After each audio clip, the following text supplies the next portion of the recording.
In today's video, I'm going to teach you how to add a comment in Smartsheet. Adding comments is a great way to keep conversations connected directly to your work, instead of getting lost in long email threads. I'll walk you through the process step by step so you can quickly leave clear, trackable feedback right inside Smartsheet. First, make sure you're logged into your Smartsheet account and looking at the main interface. On the left-hand side of the screen, you'll see a vertical panel. In that panel, look for the option labeled Browse. Go ahead and click on Browse. This is where you can see the different areas and items you have access to in your account. Once you're in the Browse section, you'll see several categories like Sheets, Reports, and Workspaces. For this process, we'll be working inside a workspace because that's where related sheets and projects are usually organized. Click on Workspaces in that left panel. This will display a list of all the workspaces that are available to you.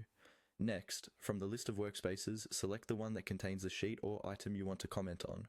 Simply click on the workspace name to open it. Take a moment to make sure you're in the correct workspace so that your comment is added to the right place. Inside the workspace, you'll see its contents like sheets, folders, or other assets. Now, look to the right side of the item you want to comment on. You should see a small comment icon, usually represented by a speech bubble. This icon indicates where you can view or add comments related to that item. Move your cursor over to that comment icon and click it. This will open up the comment panel or window associated with that specific sheet or object. In the comment panel, you'll see a field where you can type your message. Click inside that field and start writing your comment. You can use this space to give feedback, ask a question,